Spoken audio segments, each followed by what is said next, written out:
एक बेहतरीन साल 2025 अब दस्तक दे चुका है। अब इस स्थिति पर ये सबसे ज़्यादा ज़रूरी हो जाता है कि हमारा भाग्य कितना हमारा साथ देगा, क्योंकि हमने अपना काम तो कर लिया। अब उस कार्य में यदि भाग्य का साथ मिल जाए, इसे ही ईश्वर की कृपा या इस ब्रह्मांड की शक्ति का आशीर्वाद इसे मानना चाहिए।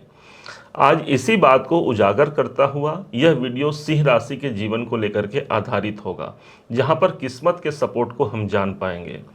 आप यहां पर दो कुंडली देख पा रहे हैं। एक है आपके अपने सिंह राशि के भाग्य की प्रकाष्ठा को दिखाएगा कि कहां तक हमारी भाग्य उन्नति है, और दूसरी कुंडली है आपके किस्मत की कुंडली। ये वो राज खोलेगा कि भाई हमारे भाग्य उन्नति का सोर्स क्या होगा, किस माध्यम से हमारे भाग्य की उन्नति होगी, और क्या हमको उपाय करके इस 2025 को एक सर्वश्रेष्ठ महीना हम बना सकते हैं। इस बात की जानकारी आपको मिलेगी।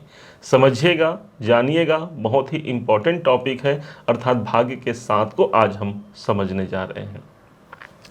प्रारंभ करते हैं आपके अपने राशि के स्वामी सूर्य से, और यहीं पर ठीक सूर्य ने जो डिपार्टमेंट दिया है देवगुरु बृहस्पति को, वो पंचम का दिया है। और आज देवगुरु बृहस्पति गोचर के दौरान चल रहे हैं आपके दसम भाव पर देवगुरु बृहस्पति विद्यमान है।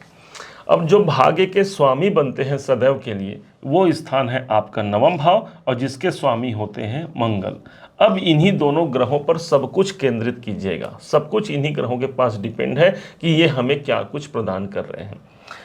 देवगुरु बृहस्पति का दसम भाव पर होना बहुत अच्छी स्थिति मानी गई है, क्योंकि गुरु वैसे भी दसम भाव के कारक के रूप में इन्हें देखा जाता है। दसम भाव हमारे कैरियर का होता है, और इस स्थान पर गुरु का होना आपके काम धंधे में, आपके कैरियर में एक नए प्रकाश का वातावरण इस 2025 में ही लगा जाएगा।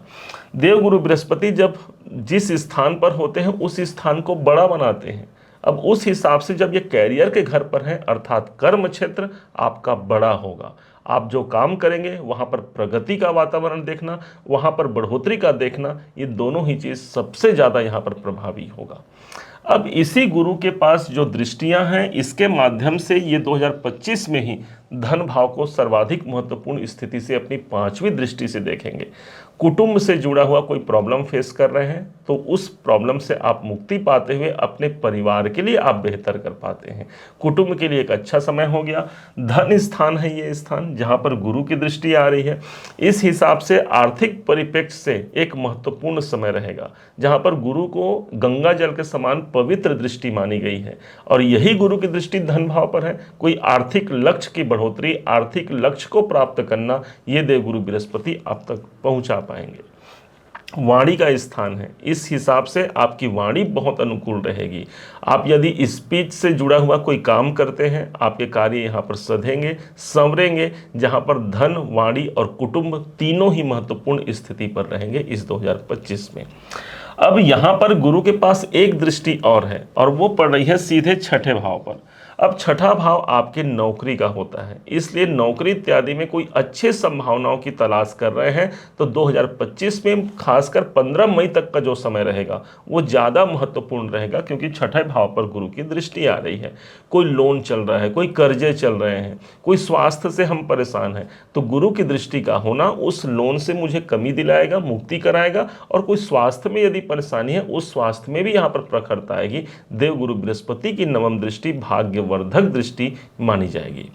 अब यहीं पर एक फेरबदल होता है। कारण यह है कि माना कि गुरुदेव हमारे दसम भाव पर हैं, लेकिन फिर भी अपने शत्रु की राशि पर हैं।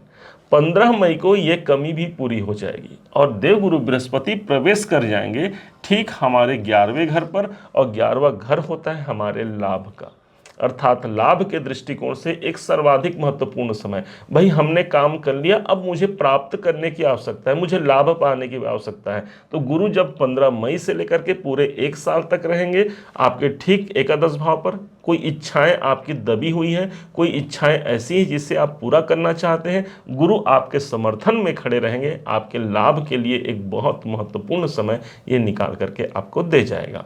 गुरु के पास जो दृष्टि है 1 2 3 4 5, पांचवी दृष्टि से देख रहे हैं तीसरे घर पर, कोई साहस पराक्रम की भावना यहाँ पर बढ़ जाएगी।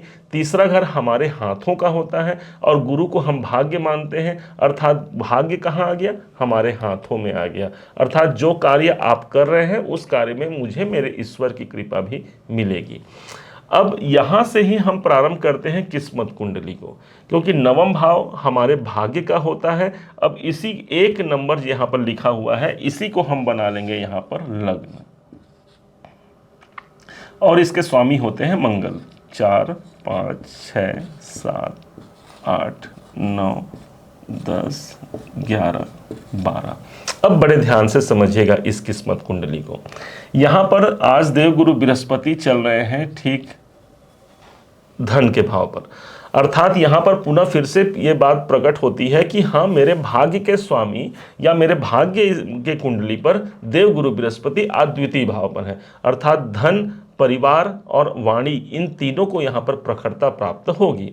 यही नहीं, जो भाग्य के मालिक होते हैं मंगल, एक समय ऐसा आपको डेट बताएंगे अभी थोड़ी देर में, वो डेट ऐसा डेट होगा जहाँ पर आप कोई भी कार्य आप करते हैं तो भाग्य आपके संग चलेगा, आप बेझिझक उस कार्य को कर सकते हैं।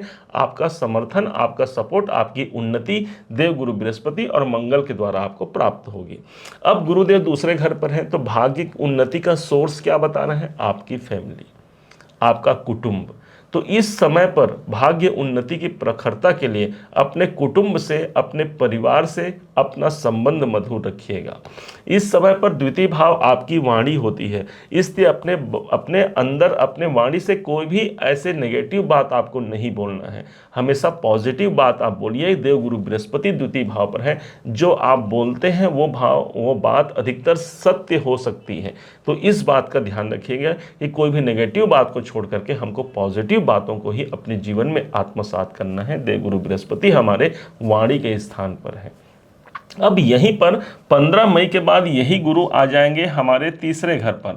अब तीसरा घर का है का आपके हाथों का है। ज्योतिष में थर्ड हाउस को हम अपना हाथ मानते हैं, और गुरु कौन है? गुरु हमारा भाग्य है, इसलिए हमारे हाथों में ही हमारा भाग्य आ गया ना। अब जो काम हम करेंगे उस कार्य से हमको प्रखरता मिलेगी। जो भी कार्य हम अपने हाथों से करेंगे उससे हमको लाभ और भाग्य हमारा साथ देगा। तीसरा घर छोटे भाई बहनों का है, उनसे संबंध अच्छा रखना है। छोटे भाई बहनों के लिए कोई सपोर्ट उनको करना है, आप कर डालिए। उनसे कोई सपोर्ट लेना है, आप ले डालिए। कारण क्या है? तीसरे भाव पर गुरु, आपका भाग्य मौजूद रहेगा। कोई काम नहीं बन रहे हैं, ऑनलाइन संबंधी कार्य आप इस समय पर पूरा करिएगा। ऑनलाइन संबंधी कामों में आपको सफलता मिलेगी। यदि आप उस कामों पर संलग्न है तो हाँ, भाग्य कुंडली में गुरु थर्ड हाउस पे है, अनुकूल स्थिति। कोई जरूरी यात्रा करने को पड़ जाए तो कीजिएगा जरूर, क्योंकि तीसरे घर पर गुरु हैं, आपके यात्राओं से आपको जोड़ते हैं। इस समय पर हमें एक जगह पर स्थिर नहीं रहना है, बल्कि जो आवश्यकता है तो हमें कोई यात्राओं से हमको जुड़ना पड़ेगा। तीसरा घर हमारी यात्राओं को प्रदर्शित करता है। तो ये हमारा सोर्स हो गया। तीसरा घर हमारे हाथों का है, देवगुरु बृहस्पति है। बृहस्पति को हम धार्मिक ग्रह मानते हैं, इसलिए अपने हाथों से जब हम भगवान को अगरबत्ती दिखाते हैं, धूप जलाते हैं, दीप जलाते हैं, भगवान की पूजा करते हैं, इससे हमारा गुरु मजबूत होगा, थर्ड हाउस हमारा मजबूत होगा और हमारा भाग्य सर्वाधिक हम तक पहुंच पाएगा। आकर्षित हम अपने भाग्य को कर पाते हैं। अब उपाय, क्या उपाय करना चाहिए इस 2025 को बेहतर साल बनाने के लिए? आपके भाग्य के जो स्वामी हैं वो मंगल हैं। हाँ, आपको डेट बताएंगे बोले थे, ये डेट है, 2 डेट ऐसे आपको बताने जा रहे हैं जिस समय पर आप कोई भी कार्य कर सकते हैं, किस्मत आपका साथ देगा। पहला तारीख है 2 अप्रैल से लेकर के 6 जून तक का। कारण इसका ये होगा, इस समय पर मंगल सिंह राशि पर होंगे, अर्थात आपके अपने राशि पर ही मौजूद रहेंगे, जो एक महत्वपूर्ण समय रहेगा। आप कोई भी कार्य इस समय पर बेझिझक कर सकते हैं, आपको सफलता मिलने की उम्मीदें काफ़ी बेहतर यहाँ पर लगाई जा सकती है। दूसरा तारीख होगा 27 अक्टूबर से लेकर के 7 दिसंबर तक का समय। इस समय पर मंगल धनु राशि पर मौजूद रहेंगे। धनु राशि के हिसाब से देखा जाए तो पंचम भाव पर, त्रिकोण भाव पर रहेंगे। और किस्मत कुंडली को देखा जाए तो ये भाग्य घर पर भाग्य के हमारे स्वामी मौजूद रहेंगे, मंगल देव। कोई बड़े भाग्य की उन्नति इस समय पर प्राप्त होगी, जहां पर आप कोई बहुत अच्छा कार्य आप करके अपने जीवन को आप उन्नति तक पहुंचा सकते हैं। अब उपाय कौन सा किया जाए, क्या उपाय से हमको सफलता मिलेगी? मंगल आपके भाग्य से, सदैव हनुमान जी की आराधना करते रहिए। हनुमान चालीसा, सुंदर कांड का पाठ सदैव आपके भाग्य की जागृति बना करके रखेगा। मंगल का संबंध होता है लाल रंग से, इसलिए जब मंगलवार का दिन आए तब हनुमान जी को लाल सिंदूर अर्पण करना मत भूलिएगा। सदैव आपके भाग्य की प्रतिष्ठा को बढ़ा करके एक श्रेष्ठ मुकाम तक आपको पहुंचा जाएगा। उम्मीद है आप सबने इसे समझा, आप सबने इसे जाना है। यदि आपने इसे समझा है, जाना है, मेरे समझाने का प्रयास यदि आपको सार्थक लगा हो, मेरे समझाने का तरीका यदि आपको सार्थक लगा हो, तो हर बार की भांति इस बार भी अपना प्यार भरा लाइक और कमेंट करना कभी मत भूलिएगा। और हाँ, यदि अभी तक आपने चैनल को सब्सक्राइब नहीं किया है, सब्सक्राइब जरूर कीजिएगा। पुनः एक बार फिर आप सभी का दिवस बहुत मंगलमय हो, इन्हीं शुभकामनाओं के साथ। जय श्री राम।